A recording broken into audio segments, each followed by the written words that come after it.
Yeah.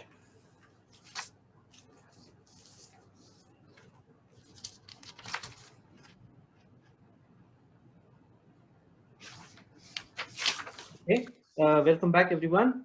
We'll start the second part of this uh, virtual meeting with three more talks by Professor R.V. Hosur, Professor Sarkar, and Professor V. Ramanathan. So I kindly request Professor Ayan Datta to introduce Professor R.V. Hosur.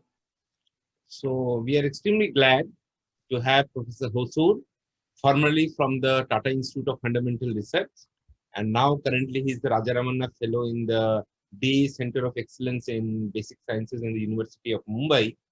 And many of us know Professor Hosur as an expert of NMR. I mean, NMR in India and Professor Hosur. I mean, so much is his contribution towards building up that national center in TIFR, which a lot of people have used, and he has been very general to allow other people to use that facility. And of course, he was the president of the Indian Biophysical Society. He has contributed tremendously to the field of research in the biophysics of proteins and molecules. And of course, he worked with probably the only two Nobel laureates in NMR which we have. I mean, Professor Ernst and Utrecht, and I mean he has worked with both of them. So I'm very glad to have him with us. And of course, he's an expert in Indian philosophy of thought and Indian knowledge and scholarship. So glad to have Professor Hosur. Welcome to this audience. Thank you.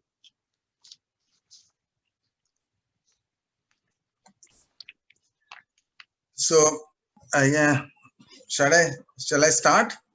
Hey, Professor Hosur, can you please share the? Yeah, I will share the screen. Yes.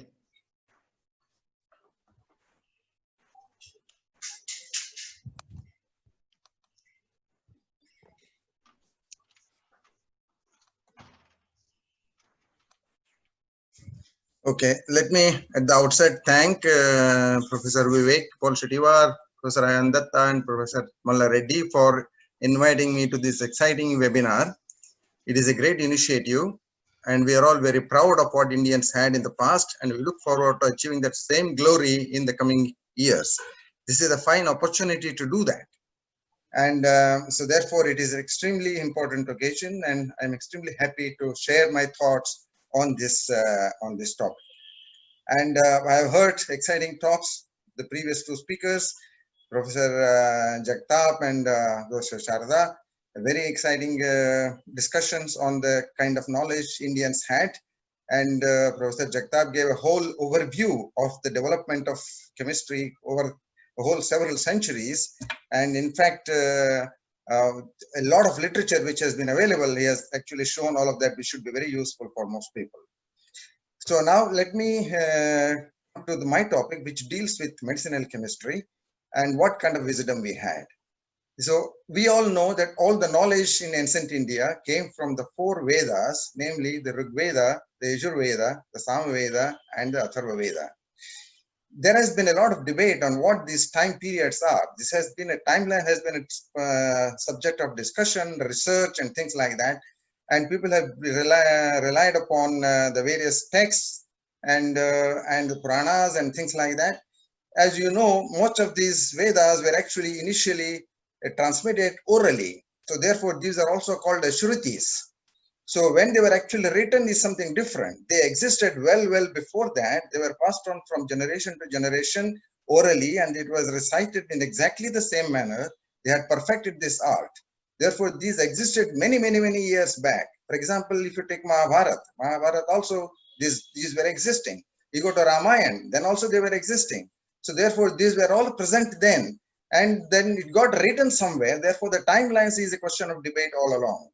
So therefore, we will not worry about that too much. So the point is that these four Vedas have been the source of information for all of us.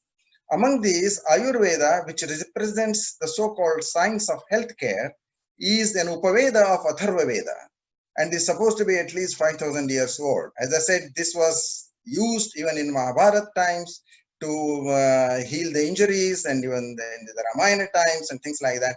So all this information is available then to the rishis. In those days, actually, the rishis were the ones which were the physicians, and they were actually able to do all of the treatments and things like that. You see that from Sushruta. He has reported about so many different kinds of surgeries and how they the full details of how these surgeries can be done. In the written form, this we have now, of course, Professor Jagatap has showed you so many books and things like that. Among these, the ones which are mostly used for in the context of medicinal chemistry are the Charaka Samhita, Sushruta Samhita, and Bhagavat book, Ashtanga Hridaya. And many of these information is also available in the Bhagavad Gita as well. Bhagavad Gita also dates back to the Mahabharata times. I'm going to show you some of the exciting things which were present in those texts. So these are the three books which I have here: Charaka Samhita, Sushruta Samhita, and the Ashtanga Hridayam of the Bhagavat. As I said, Ayurveda is a combination of all of these, is Upaveda of Atharva Veda. Okay, somebody has analyzed what is the content of all of these ones, of all these Vedas. Acharya Baladeva Prasad Upadhyaya, he actually gave a summary of what Atharva Veda contains. Says, unke anusar Atharva Veda ke sukton ka vishayagat vibhashan nimnilikhit hai. So he has classified them into 6 different types. Bhaishaja Sukta, these actually deal with diseases. In Sukta mein rogon ki chikitsa or aushadhiyon ka varnan hai. So which means it is mostly medicinal. And Ayush Sukta, this in Sukta mein dirgha ayu ke liye prarthana ki gayi hai.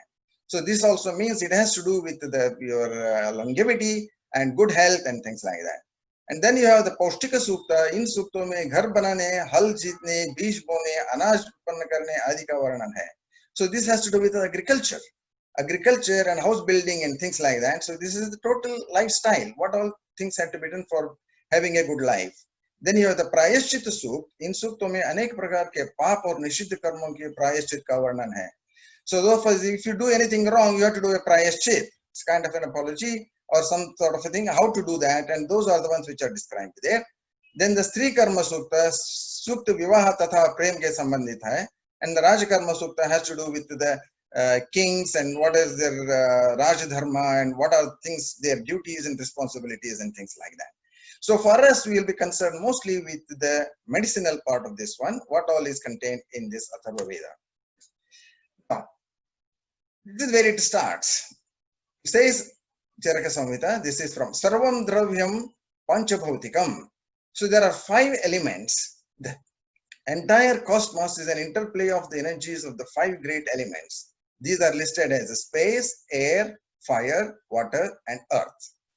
Now, from these, there are 3 components which are made, which are called as Vata, Pitta, and Kapha. These are the combinations and permutations of these 5 elements that manifest as patterns present in all creation. So these are the very fundamental units, the Panchamahabhutas, these are the very fundamental entities. Out of these you make combinations of these and then you generate various kinds of elements in the creation. Now Ayurveda focuses on constitution and inner balance of the body. That is what inner balance of what? Inner balance of these elements. The constitution is determined at conception and remains the same throughout one's life. Therefore, each individual is really individual. So he is separate. I mean, all of them are different in their intrinsic nature. So that is determined at the conception itself. That determines the nature of the person. Okay. The most important thing that is stated in Ayurveda, and that is the principle of Ayurveda, is body, mind, and consciousness work together in maintaining a balance, the balance of the whole body. And this is an extremely important concept because it is so holistic and a unique approach. The consciousness is a concept which most people do not understand. And there is modern science is very confused about this, what consciousness is. But look here, this has included consciousness, body, mind, and consciousness have to work together in maintaining a balance of all the entities. Now, consciousness interacts with the world, that is the environment, through mind and body. And it is the consciousness which makes the decisions. Okay, so you have the Indriyas. The Indriyas actually are the ones which deal of your body. Mind is also an Indriya. So these ones interact with the rest of the world, and they mind makes all kinds of options for your actions, but it is the consciousness which makes the decision. And this is stated clearly in the Bhagavad Gita. Indriyani pramathini haranti prasamam manaha. Indriyani means all the sense organs. They are very strong and turbulent. They actually drag you in various directions, try to influence the manas. And the manas is the one which actually is confused. And how to control and how to keep your balance, and that is where it is described again in the Bhagavad Gita. Says, Tani sarvani sanyamya yukta asita matparaha vashehi yasyendriyani tasya prajna pratishtita. So you have to control all your sense organs. You have to control your manas so that you actually take a right kind of decisions. The consciousness takes the right kind of decisions, and he is a stable person. When say prajna pratishtita means he is a stable person. So therefore, that is the kind of an activity which is prescribed by the Bhagavad Gita. Now, let's look at these one by one. The body, the mind, and the consciousness. First of all, the physical body. This consists as a set of Vata, Pitta, and Kapha. Vata is supposed to be composed of the two elements, space and air. It controls the movement, and that is indicated by here is this diagram which is present here, which shows the distributions of these elements and then how they are combined. Okay, so this is we have the Vata here, which is the combination of air and ether.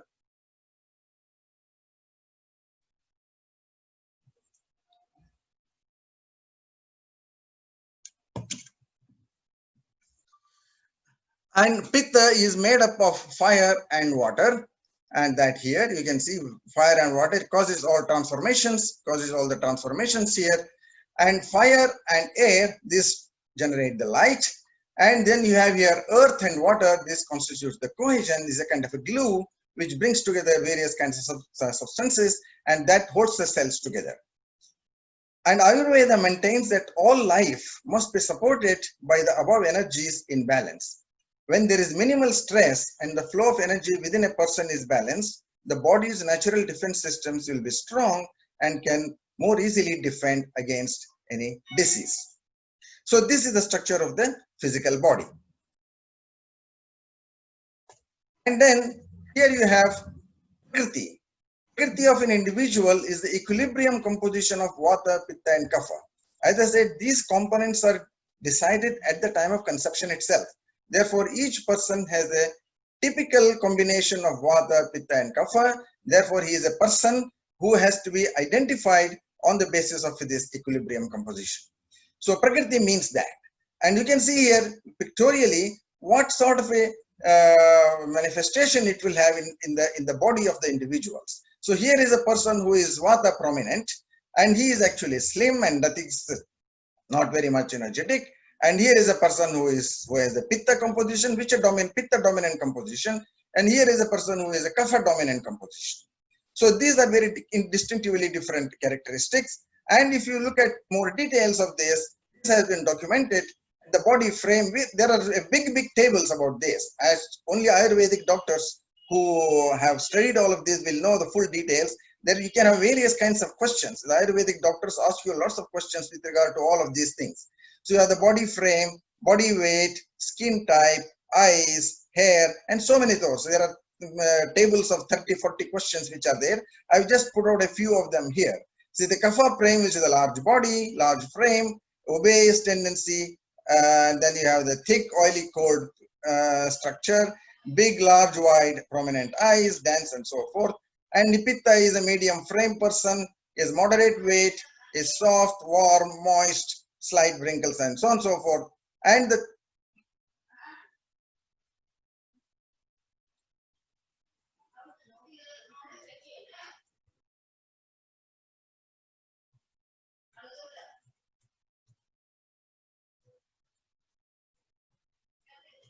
what is it's going on the reverse direction?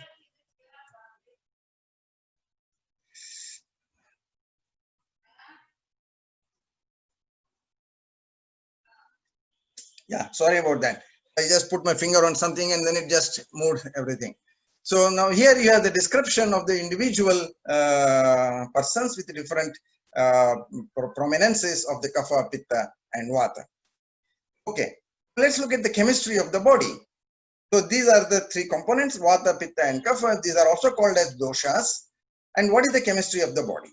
So Agni is one of the components of the body. This is a kind of an attribute which actually drives the entire functions inside the body. So Agni is referred to as Teja Mahabhuta in the body. It governs our life, strength, health, energy, luster, ojas. OH is the fluid of life. This includes the blood and things like that. It is responsible for your vigor, heartiness, immunity, and more. And Tejas is your radiance. What is Tejas? Tejas means how you look. I mean, if you are bright, you will see it is bright. Okay, if the person is happy, you can see a different expression on his face. And that is what is the Tejas. Now, Agni digests the food. It nourishes the doshas. The doshas are the three vata, pitta, and kapha, the three energies. I mean, energy is used in a very loose term here. The energy means actually kind of an attribute. It is something like this. If your body has, suppose an object is running, you will say it has a kinetic energy, right? The kinetic energy is not something which you can see. You only see the object moving. So therefore, you associate a kinetic energy with that individual or with that body. So you can't see the kinetic energy, but it is an attribute of the object. So like that, the doshas are the energies. They are the kinetic energy, so to say, or potential energy, or whatever you want to call it. These are some attributes which govern all the functions of the body.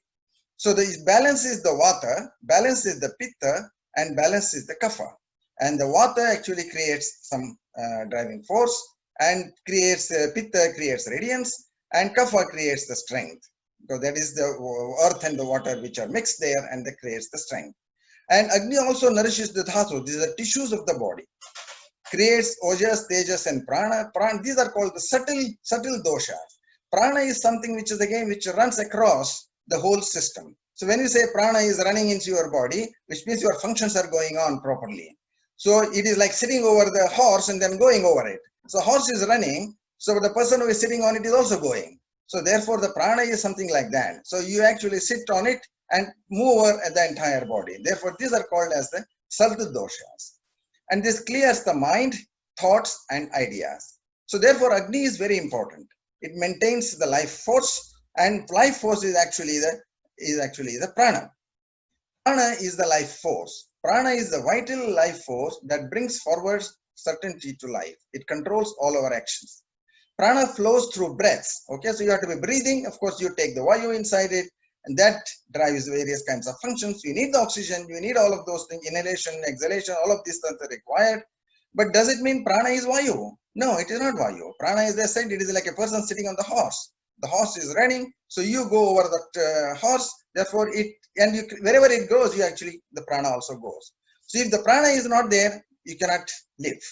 Prana is the energy by which one can breathe, and without breath, there is no life. So Ayurveda advises that one has to protect prana, as it ultimately leads to longevity and quality of life. Thus, age management is essentially prana management. Okay. The next objects in the body are the so-called nadis and the chakras. Nadi is a term for the channels through which the energies such as prana of the physical body flow.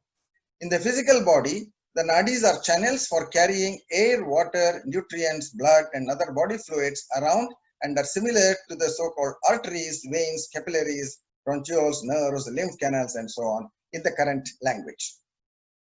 The right side shows a picture of all the various kinds of nadis. Okay, when the prana flows all over the place. It's an amazing picture. How did they get this kind of an information? Obviously, they have done some sort of a research over this. What sort of a technology they had, how did they do it, one doesn't know. But it is an amazing source of kind of information, and you will get this information in all these Charaka Samhita and all of these books. So, at various places these are described. Okay. Now, it is also documented there are about 72,000 nadis. Some books, of course, there are more. Somebody says 300,000, somebody says 350,000. It depends on the way you look at them, how you classify them. So among these, 14 are particularly important, and among them, 3 principal nadis, Ida, Pingala, and Sushma, these are most vital. The 3 principal nadis run from the base of the spine to the head and are the Ida on the left, the Sushumna in the center, and the Pingala on the right. Sushumna nadi runs along the spinal cord in the center, and they intersect at 7 chakras. Okay, I'll show that in the next picture. Here you can see this. These are the various chakras indicated in colors, and these are the nadis here. The three nadis. The one which is in the center is the Sushumna nadi, and these are the two other nadis, the Pingala and the Ida nadis. They start from here, go all over like this, and they intersect at this point. So these are the three main nadis. Of course, each one of them has branches which go to all other parts of the body, and those are the ones which I showed you in the previous picture. There are 7 chakras in total, and since they intersect at various places, a blockage at any one of these, it blocks the flows of your fluids or flows of the prana, and then actually creates your illnesses. Okay, when your emotions are out of balance, these centers become blocked, which manifest as illness, aches, or pains in the body.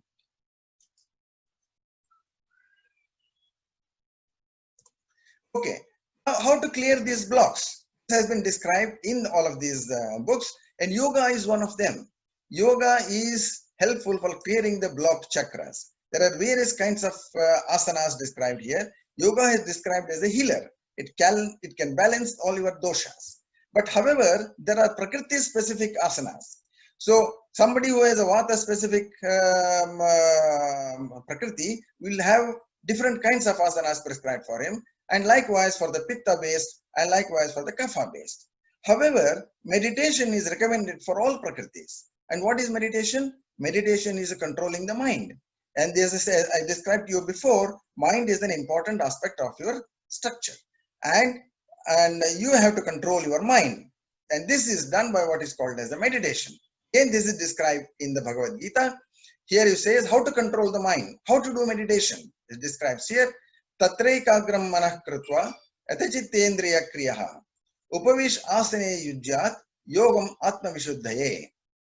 Okay, and then samam karya shiro grivam dharayan achalam stiraha sampreksha nasikagram swam dishascha anavalokayan. So look at the meaning here. Seated firmly, the yogi should strive to purify the mind by focusing it in meditation with one pointed concentration, controlling all thoughts and activities. He must hold the body, neck and head firmly in a straight line and gaze at the tips of the nose without allowing the eyes to wander. So this brings in concentration. This will take you away from all the emotions, and therefore it is actually a healing process. So therefore meditation is required for all prakritis, regardless whether it is vata, pitta, kapha, and so on. Okay, what is consciousness? Consciousness is the chetana. Always some chetana is required to drive your functions. As I said, consciousness is the one which makes the decisions. Mind takes you around various places. Mind interacts with the world through your indriyas, and it provides you various kinds of opportunities and various kinds of options. The decision has to be made by the consciousness. And once you make the right decision, you will in the proper balanced state of mind, and your body will be balanced, and therefore there is a healing process. That's why it is also said in the Bhagavad Gita itself, what is this chetana? What it is doing? Here says, Aham Vaishwanaro Bhutva Praninam Deham Ashritaha Pranapana Samayuktaha Pachamyannam Chaturvidam. So he says, his Lord Krishna says, it actually refers to the entire consciousness. He is controlling all of that. In a sense, that is what he is referring to here. It is I who take the form of the fire of digestion in the stomachs of all living beings and combine with the incoming and outgoing breaths to digest and assimilate the 4 kinds of foods. Now, what are these breaths? What we said, we already referred this as prana, and digestion is done by whom? By the Agni. And digestion here, Vaishwanara means Agni.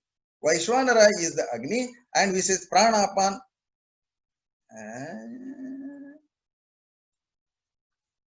Pranapana, these are the ones which are the various breathing exercises. You inhale and exhale and excrete, and all of those things are included in this. And when is the consciousness which actually drives all of these actions. Therefore, you see here how there is a the combined action of the body, the mind, and the consciousness, which drives the person's health and keeps him away from all the diseases. Okay, now if there is a disease, how do you treat that? Now we come to the diseases. What is a disease? What is a disease in Ayurveda? It is Disease in Ayurveda is viewed as a lack of proper cellular function due to an imbalance of Vata, Pitta or Kapha, and also of mental condition. Okay. What happens if any of this is not in balance? If there is an increase in Pitta causes this. Pita vid mutra netratva chatrut dahal panidritaha. So therefore its meaning is given here.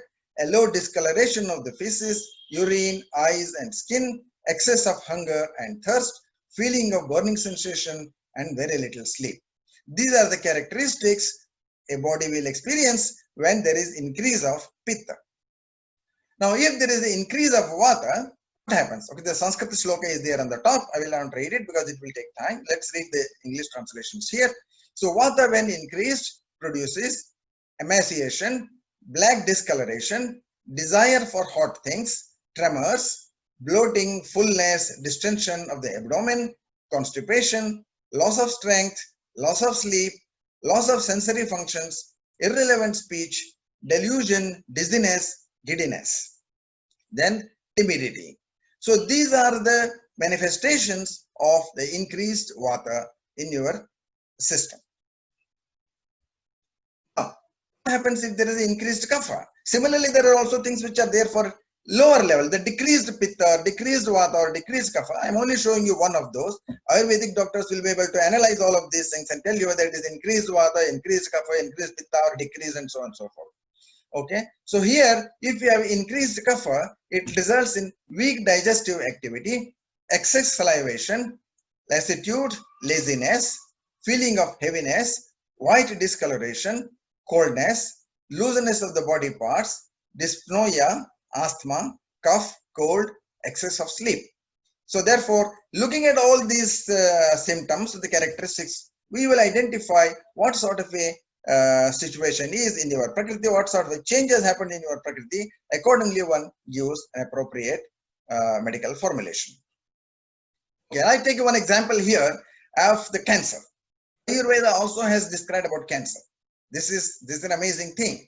So Sushruta has actually said there are three forms of metastasis according to Sushruta.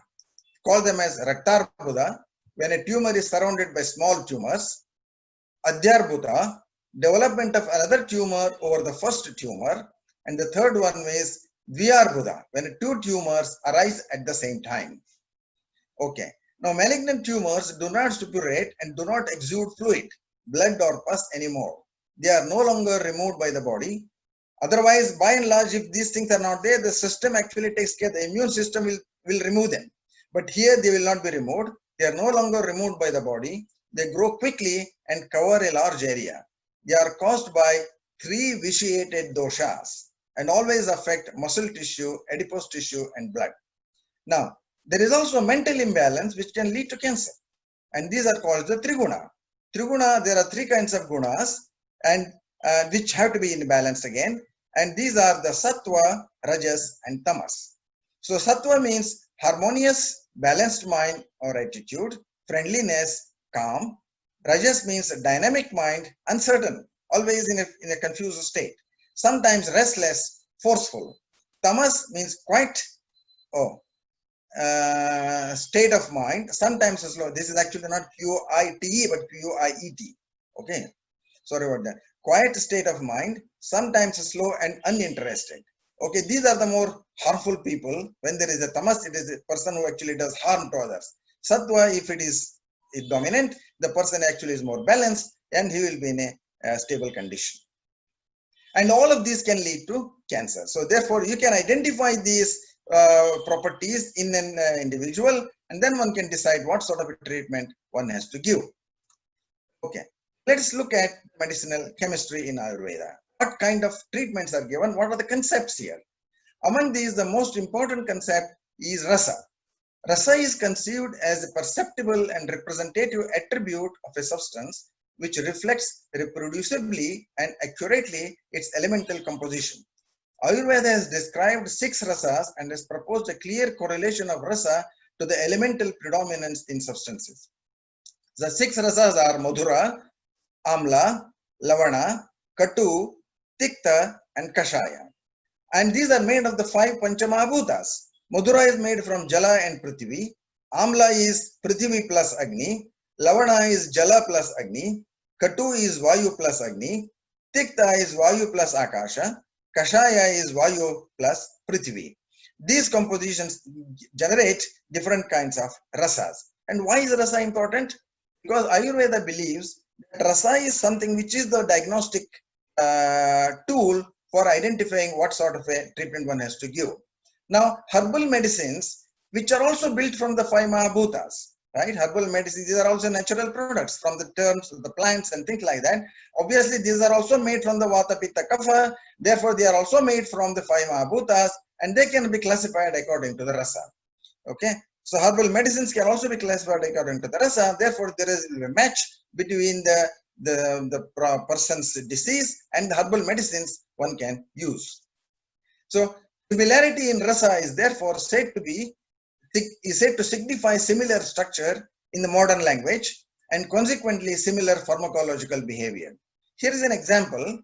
There is a oleocanthal from olive oil and solutions of ibuprofen, a non-steroidal anti-inflammatory drug.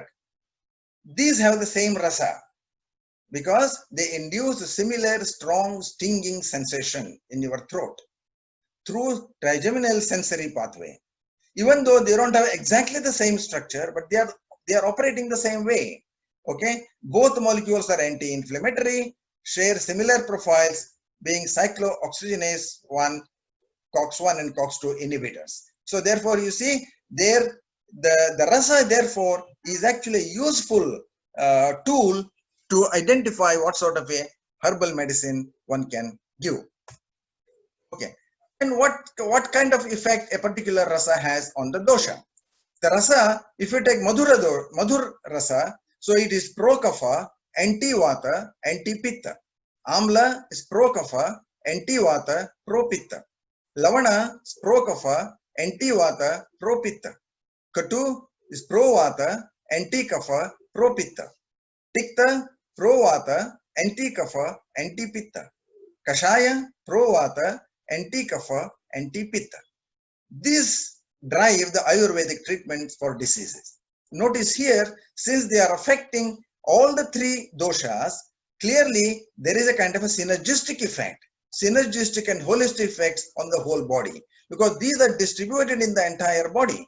Therefore, the individual rasa therefore affect the entire body in a synergistic manner, because it is increasing one, decreasing the other, or decreasing the others, things like that. Therefore, this is the synergy which is clearly seen here.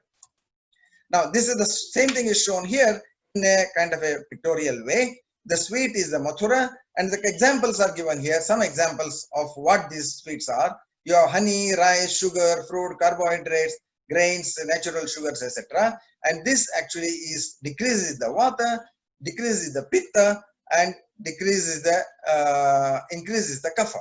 The sour amla actually decreases the vata. The examples are given here: yogurt, citrus fruits, ascorbic, and so on. You can I will not read all of that, but this actually increases the pitta, increases the kapha. The salty one, and it decreases the vata, increases the pitta, increases the kapha. The pungent katu, this is the katu rasa, increases the vata, increases the pitta, and decreases the kapha. The bitter, this is there is examples are given: turmeric, dark leafy greens, herbs and spices. We have talked a lot about turmeric here. This actually increases the vata, decreases the pitta, and decreases the kapha. Astringent, this is the kashaya, and this is green banana, legumes, raw fruits and vegetables and herbs. This increases the vata, decreases the pitta and the kapha. Okay. Now, there is a concept called Vyadik Shamatva in Ayurveda. Vyadik Shamatva essentially means immunity. In Sanskrit, the word Vyadik Shamatva is made up of 2 words. Vyadhi means disease, and Shamatva means to suppress or overcome. So according to Ayurveda, Vyadhi is conditions which come into existence as a consequence of non-equilibrium between the doshas, Vata, Pitta and Kapha, Dhatus, tissue systems and the Mallas.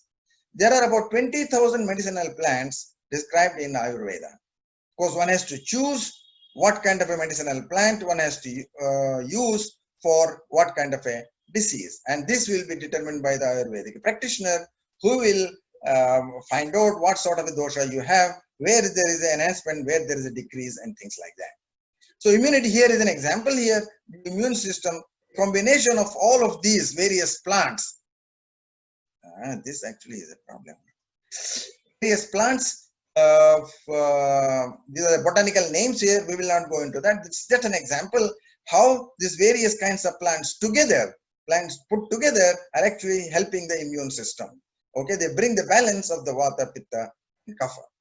One of the important ones here is the so-called Triphala. Triphala is a combination of three fruits, Amalaki, Vibhitaki, and Haritaki. It ensures, okay, now Amalaki facilitates healthy secretion of Pitta in the gut.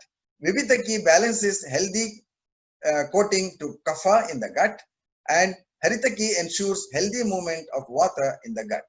They support natural body functions as indicated here, the liver, the respiratory system, and the immune system. And the health benefits of Triphala are indicated below. Proper digestion, healthy absorption, assimilation of nutrients. And on the other side, you have the cleansing and detoxification of your body, which will leave you rejuvenated. Cleansing of the gastrointestinal tract. All these functions it is able to perform. Okay, this Triphala. Therefore, this is a very holistic result which is indicated here.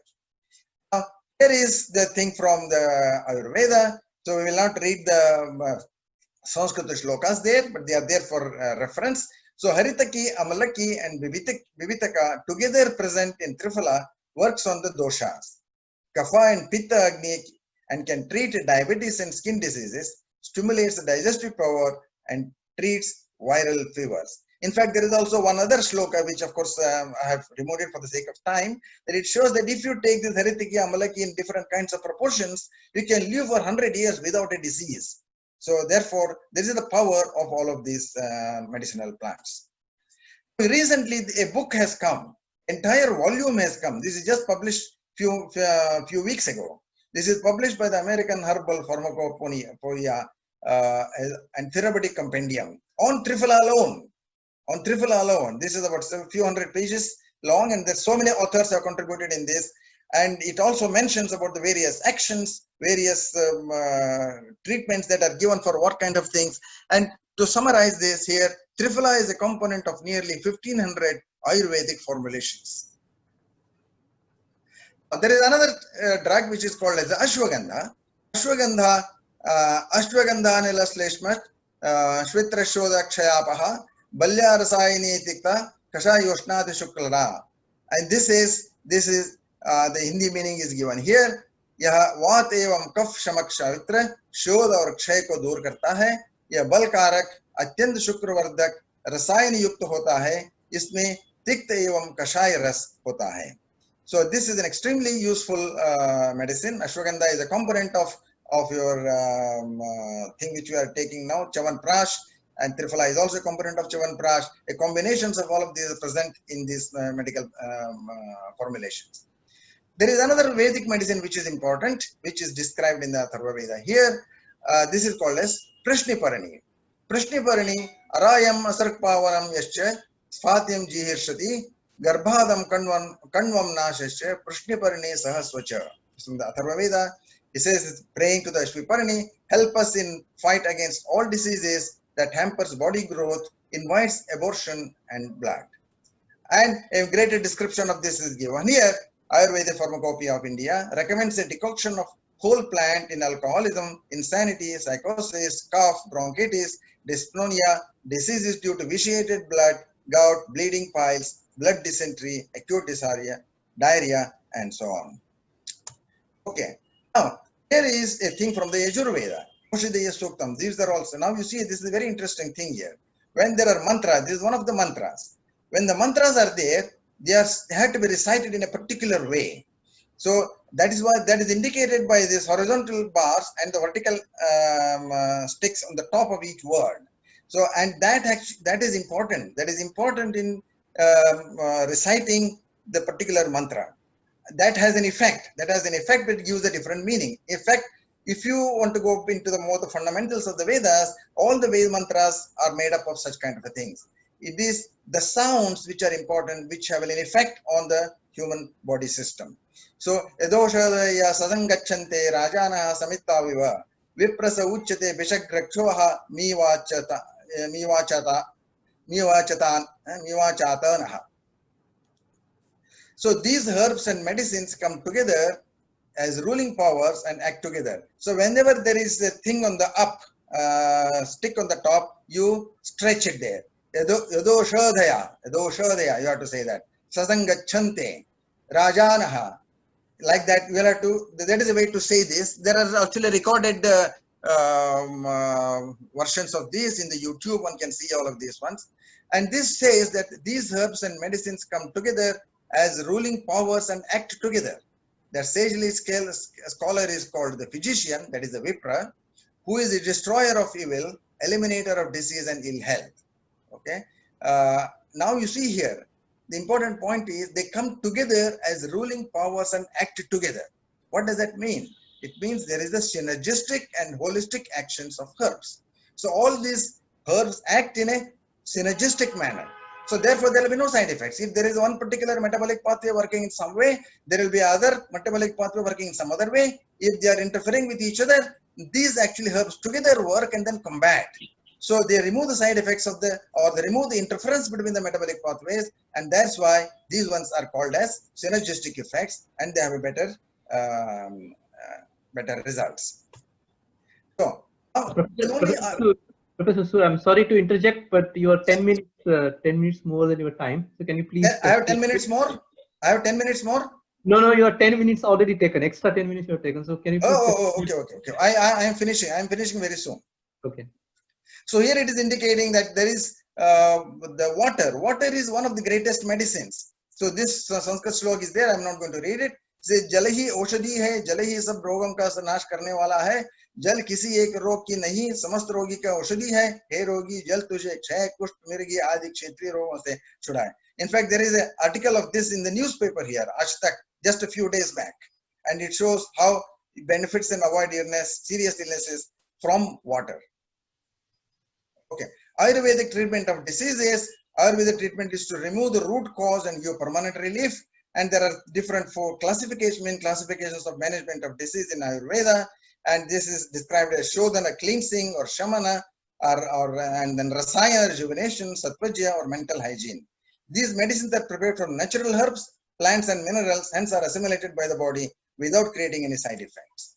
Okay, proper diet and exercise and living styles are also prescribed, as I mentioned to you. This is also described in Bhagavad Gita. Yukta hara viharasya yukta cheshtasya karmasu yukta sapnava bodhasya yogo bhavati dukkha. So you have to have proper food and sleep and work habits, exercise, and that actually maintains your good health, and that is important for your control. Panchakarma and Shirodhara, these are two important therapies in Indian Ayurveda. Okay, Panchakarma is actually a cleaning exercise, basically detoxification exercise in the body.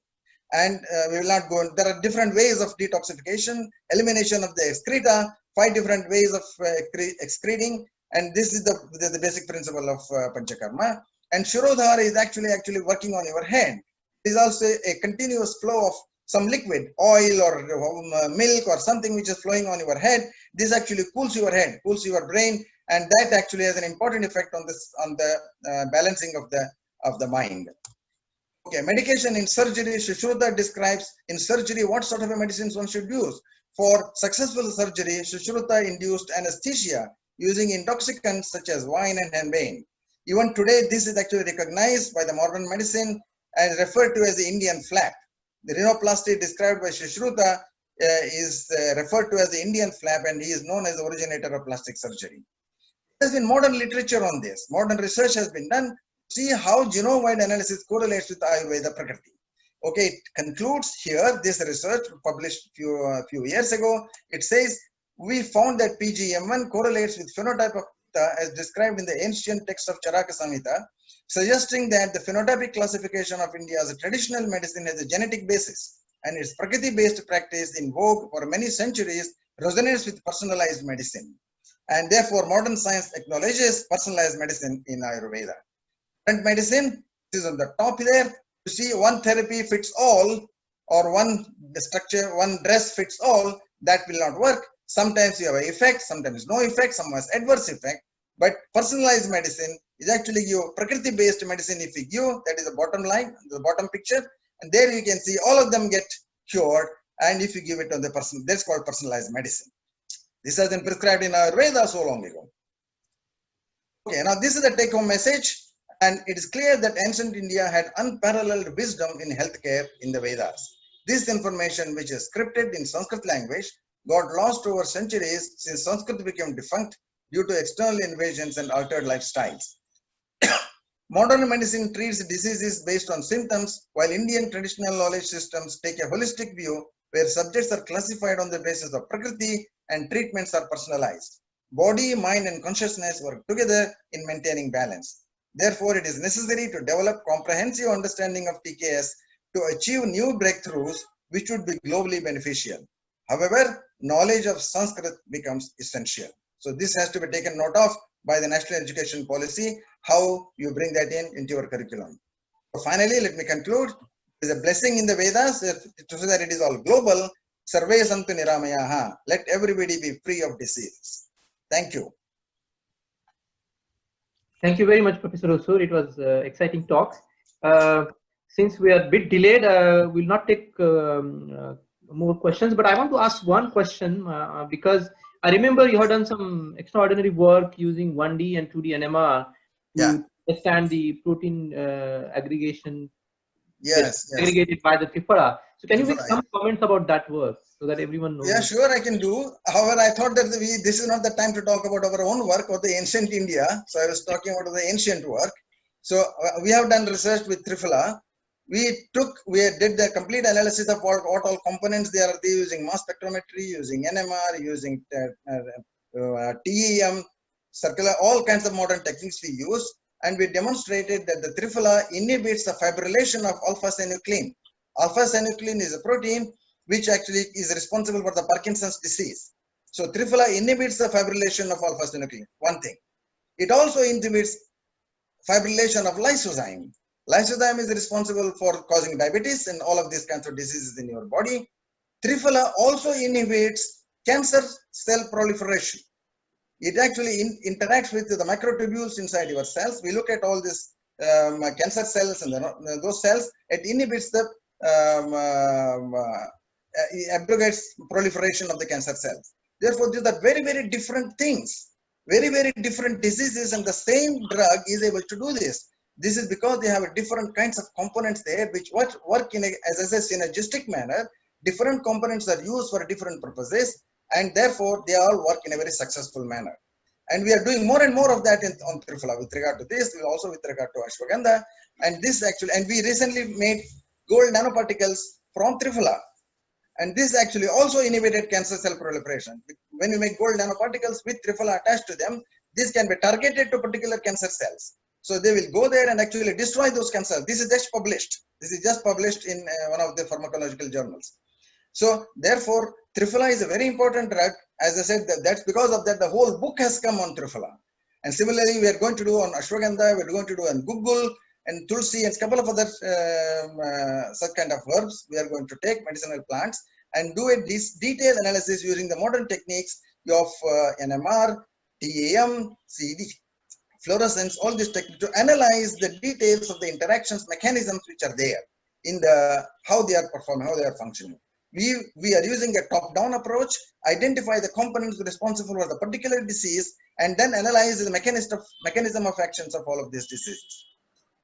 So, I mean, that's in summary, in a brief, what we have done with regard to Triphala. And we also showed that with the safranol, there is another component of saffron. There is a molecule called safranol in saffron. This also actually causes prevents fibrillation of alpha-synuclein. So there is a synergistic effect of all of these components in your preparation.